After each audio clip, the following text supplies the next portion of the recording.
Okay, so about a week ago, I had said that I'd be doing a bunch of swords from the anime Sword Art Online. Well, 24 hours ago, I had recently finished Asuna's Lambent Light. Not even 24 hours have passed. Look at what happened. This thing snapped clean in half.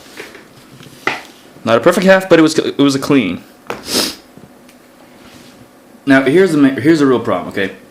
A lot of people ask me what kind of paper I use. Generally, I would recommend 67-pound cardstock. There is a reason for that. Although currently I use 24-pound because 67-pound cardstock is fairly expensive. I think about $10 for 250 sheets. And I find, I guess, spend a little bit more time with 24 pounds, you get somewhat of a similar result. Although my preference still goes to the 67-pound paper. So if you can find those, good. Now, somebody might ask, what is paperweight? I don't mean the thing you keep papers on, but actual paper weight. Like I refer to it as 24 pounds, 20 pounds, 67 pounds. Now, if you zoom in, have a look at this. That's what I mean.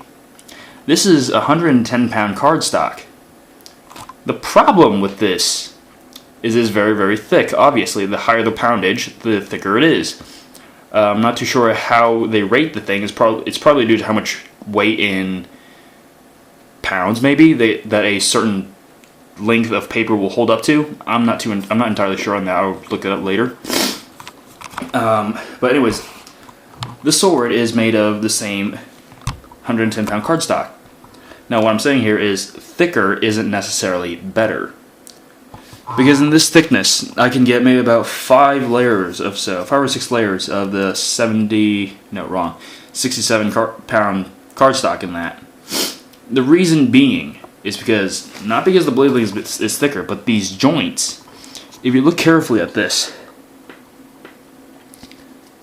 this is actually where the joints of all the templates being stacked on top of each other to overlap.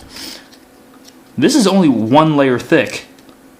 Now, this whole thing is actually 3 layers of this stuff folded 4 times, obviously, but there's only 3 layers of paper, and only 1 layer of this is actually holding the two halves together. Meaning that it is actually fairly weak at these connection points. Now, this is what happened. That point broke, along with the structural supports. Scary as this may seem, believe it or not, this is actually fairly common, unfortunately, with my swords. They're made with a higher weight paper, especially with this particular weight. I'm glad I did not buy any more of this stuff because they do not work very well at all. Any thicker and I would have a lot of trouble cutting through this. But just saying that there is a method to fix this. That's an entirely different video. Although with something this thin, I'm not too sure how I'm going to go about doing this.